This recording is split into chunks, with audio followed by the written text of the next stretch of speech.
कि वो तो मैं पहले रहा करता था, मेरे लैंडलॉर्ड जैन थे, मकान मालिक जो थे वो जैन थे।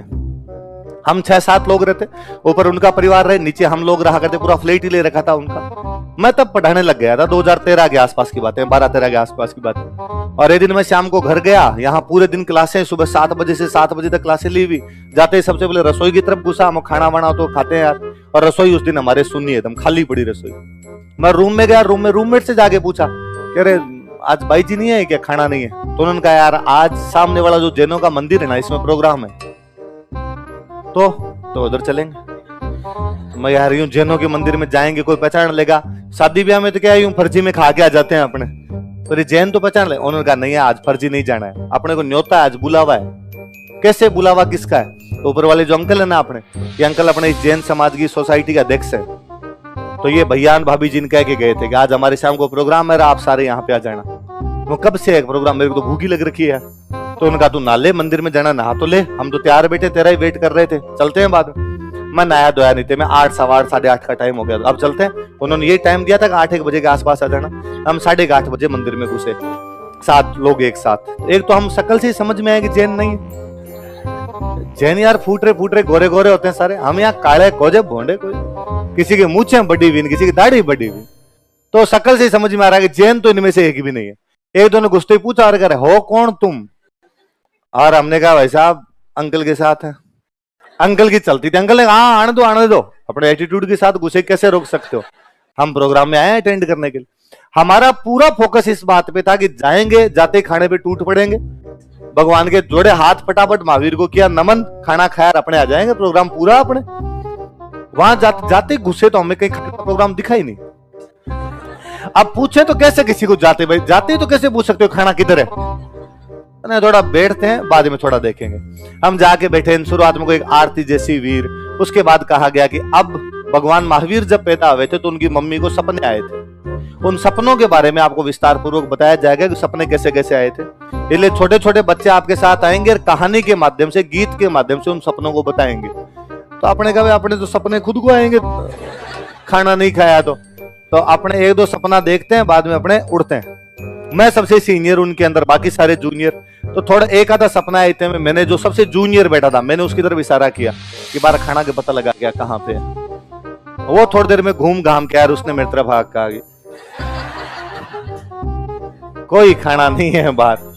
तो जिन्होंने मुझे कहा था, मेरे से जो 10 जूनियर थे जिन्होंने मुझे कहा था कि आज प्रोग्राम में चलना है, मैंने उनकी तरफ देखा तो उन्होंने मुझे देर से कहा गया तू है ना, दिमाग तो है नहीं तेरे में, अपनी तरह थोड़ी है इनके जो बाहर हलवाई बिठा के खाना खिलाएंगे। ये वाणी है यार, जैन है सारे, सोफिस्टिकेटेड लोग है सारे के सारे, और ये वास्तव में पैकिंग लाएंगे, पैक करेंगे खाना और अपने को पकड़ा देंगे, ऐसे डिब्बे पकड़ा देंगे उनमें। तो ठीक है भाई, क्या पता डिब्बे वाला खाना मिल जाए, ये वैसे नहीं देते, अपने को रोटियां खानी है कैसे ही खा ले। थोड़ी देर बाद मैंने एक जो जूनियर और था, मैंने उसको धीरे से कहा, एक आदमी उठ के जाए, फिर डाउट हो कि बार बार क्यों जा रहा है बीच में। मैंने दूसरे वाले कहा कि पानी पीने के बहाने तू जा, और मैं ऊपर देख क्या पता पैकेट ऊपर रख रखे हो, मंदिर 2 मंजिला था, ऊपर देख के आ जा। वो थोड़ी देर में देख के नीचे आया, उसने कहा कि भैया खाना छोड़ो, सुगंधी नहीं है आसपास, न तो इनके पास पैकेट है और न इनके पास में खाना। अच्छा, वास्तव में उनके खाने का प्रोग्राम था ही नहीं, ये तो अपने क्या पश्चिमी राजस्थान के, इसलिए प्रोग्राम का मतलब ही खाना समझते हैं, उनके प्रोग्राम का मतलब वो सपने ही थे। अब वो सपने चले 11:30 तक, 9 बजे लगे, 11, 11:30 तक सपने चले। अब दिक्कत ये है कि अब 7 लोग एक साथ उठ के बाहर नहीं आ सकते, वरना तो भाई सबकी नजर में आएंगे कि यार 7 आए थे और अचानक उठ के चले गए। तो हम बैठे रहे भाई, हमने हाथ जोड़ के वहां मंदिर में पूजा अर्चना ही की। अब 11:30 बजे आए वापस, तब तक आसपास के हमारे ढाबे बंद हो गए। तो आके रोटियां बनाई, ठीक है, अगले दिन संडे था तो हम 1 बजे तक रोटियां खो आगे सो गए, पर हम खूब हंसे, क्या ठीक प्रोग्राम के चक्कर में फंसे यार, है ना। और ऐसे नहीं जाते तो कम से कम रोटियां तो टाइम से खा लेते अपने। अगले दिन संडे था, मैं थोड़ा लेट से उठा, बाहर बैठा अखबार पढ़ रहा था, इतने में अंकल आए, और कोई 2, 3, 4 तारीख के आसपास का टाइम, किराए वाला टाइम होता है, मकान मालिक इस फिराक में रहते हैं कि बंदा कब दिखे और मैं ले लूं। वो अंकल मेरे पास है, उन्होंने कहा लो राजू ऊपर आ जा, कहने का मतलब था भाई आके पैसे जमा करवा दे। तो मैं रुपए पड़े ही थे तो मैं रुपए लेके ऊपर गया, तो अंकल मेरे से साइन वाइन करवाते थे भाई, इस महीने के पैसे आ गए, डायरी में लिखा करते थे, पूरा नोट करते ऐसे। मैं ऊपर गया, छोटा सा परिवार एकदम, भैया भाभी अंकल आंटी जी, उनका एक बच्चा, सुखी परिवार छोटा परिवार वाला सिद्धांत है। मैं गया तो भैया बैठे बैठे ऊपर अखबार पढ़ रहे थे। भैया नमस्ते, नमस्ते भैया। तो भैया ने कहा अरे यार कल आप तो हमारे प्रोग्राम में थे। हाँ भैया हाँ। तो कैसा लगा हमारा प्रोग्राम? तो अब उनको तो कैसे कहूंगा, आंतड़े मर गए अंदर से। मैंने कहा यार मजे आ गए, बहुत अच्छा प्रोग्राम था। अब आपको कुछ ना कुछ, जब अगले पूछ रहे तो आप कुछ ना कुछ बातचीत करनी होती है, तब तक वो पानी वानी का गिलास लेके आ गए मेरे लिए। तो मैंने कहा भैया ये तो एक्चुअली आपका पर्यूषण चल रहा है ना? तो उन्होंने कहा कि हाँ ये हमारा पर्यूषण है। तुम कैसे जानते हो?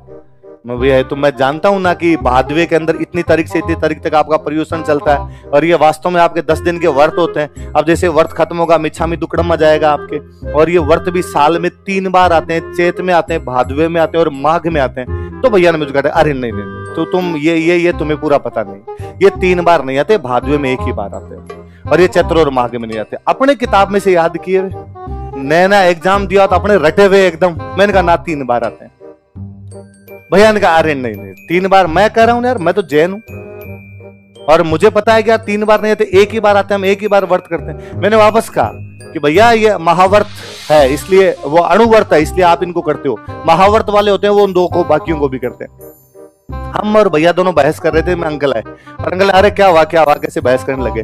भैया ने अंकल कहा कि पापा ये वो राजवीर ये कह रहा है कि ये पर्यूषण है, पर ये साल में 3 बार 10 लक्षण पर्व होते हैं और भादवे वाले केवल पर्यूषण कहते हैं, और मैं इसको कह रहा हूँ कि नहीं नहीं हमारे तो भादवे में आते हैं बाकी नहीं आते। और अंकल ने कहा कि यार राजवीर सही कह रहा है, तुझे नहीं पता, और ये वास्तव में 3 बार आते हैं, और ये पहले मुझे भी नहीं पता था। इस बार कोई जैन मुनि आए थे मंदिर में, वो बता के गए कि अपने 3 बार आते हैं। पर राजवीर तुम्हें कैसे पता? तो मुझे समझ में आया कि अंकल को भी नहीं पता ये बात है, और मुझे जब ये पता चल जाए कि अगले बंदे को नहीं आता इस बारे में, तो मैं समेत जूते चढ़ता हूं अगले के ऊपर। फिर तो अपने सेंस है यार, अगला तो जानता ही नहीं है इस बारे में। तो आपने कहा कि मैं तो जैनिज्म के बारे में खूब सारी बातें जानता हूं, और मेरा क्या फिलोसॉफी सब्जेक्ट रहा हुआ, आरएस वाले मेंस फिलोसॉफी से लिखे हुए, तो फिलोसॉफी में जैनिज्म पूरा पढ़ते। तो मैंने जितना जैनिज्म पढ़ा था वो सारा अंकल के सामने ढोला। ढोलना समझते हो? बिखेरना, मतलब एक तो डालना नहीं, बिखेरा ही हूं। जहां जहां तक जो बता सकता हूं मैं, ये गुप्तियां होती है, समितियां होती है, इर्यान बारियान, जो चीजें थी मुझे आती, स्यादवाद, अनेकांतवाद, उनकी समितियां, संगीतियां, जो आता, कोई 15-20 मिनट का लगातार लेक्चर दिया मैंने बिना सांस लिए। अंकल बड़े इंप्रेस हुए। अंकल ने कहा यार क्या बात करते हो, तुम्हें जैनिज्म के बारे में इतनी सारी जानकारियां। मैं जैनिज्म का फैन हूं, मैं तो खुद जैनिज्म में बहुत ज्यादा विश्वास करता हूं। और ये तो अंकल आप नहीं करते विश्वास जैनिज्म में। जैनिज्म कहता है अपरिग्रह, धन का संग्रह नहीं करना चाहिए। आप हर महीने मेरे को बुला, तेरे से पैसे लेते हैं, बैंक में दे देते हैं। हमारे घर पे तो संग्रह है ही नहीं, तो घर चेक कर ले बोले हमारा। तो ये बात करते करते अंकल को अच्छा लगा। अंकल ने कहा राजवीर तू इतनी बातें जब जानता है तो मेरे पास 2-3 जैनिज्म की बुक पढ़ी है, मैं तेरे को ये बुक और दूंगा, तू ये भी पढ़। तो अंकल लाओ बुक पढ़ने का, मुझे वैसे भी शौक है, किसी की मिल जाए बुक पढ़ता ही रहता हूँ। तो मैंने कहा अंकल दे दो, थैंक यू आप बुक दोगे मुझे।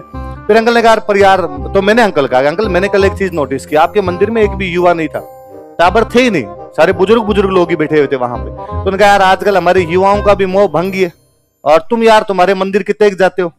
तो मैं नोटिस किया यार अपने भी कितनी आरतियां बोल बोल के आते हैं मंदिर में जाके, तो वैसे यार हमारे युवा भी नहीं आ रहे, फिर युवाओं को इतनी बातें भी नहीं पता होती यार। तो तुम टीचर हो ना, वैसे तुम पढ़ाते हो ना कहीं पे? हाँ अंकल मैं एक कोचिंग में पढ़ाता हूँ। तो यार तुम एक काम करो, एक दिन हम युवाओं की हमारे बच्चों की क्लास लगा दे, तुम मंदिर में पढ़ाओ, उनको जैनिज्म के बारे में बताओ, 1-2 क्लासें ले लो। अंकल श्योर, आप कभी भी मुझे बुलाइए, मुझे जितनी बातें आती है मुझे बता के अच्छा ही लगेगा। हालांकि अंकल ने मुझे कभी बुलाया नहीं, मैं यूं चला के गया नहीं कभी, उन्होंने मुझे इतना बिजी देखा होगा तो बुलाया नहीं। पर मैं वाकई जैनिज्म का बहुत बड़ा फैन हूं, मैं जैनिज्म के खूब सारे सिद्धांतों में खूब मानता हूं कि यार जैनिज्म से दुनिया में शांति लाई जा सकती है। आप भी आगे जैनिज्म पढ़ोगे तो आपको जैनिज्म बहुत भला, बहुत अच्छा सिद्धांत लगेगा। मुझे कई बार लगता है कि यार ठीक रहा उन दिनों में अपने गए नहीं, वरना हो सकता है अपनी 5-7 दिन क्लासें लगती, अपने मंदिर वगैरह में जाते, अपने जैनिज्म के बारे में और पढ़ते, हो सकता है थोड़े दिनों में अपने उधर दिगंबर जैन बनते। अपना कभी अखबार में आता कि मुमुक्षु राजवीर ने दीक्षा ली, है ना, यूं अलग बाबा जी बने घूमते रहते यार, ठीक ही रहा, बच ही गए थोड़े बहुत।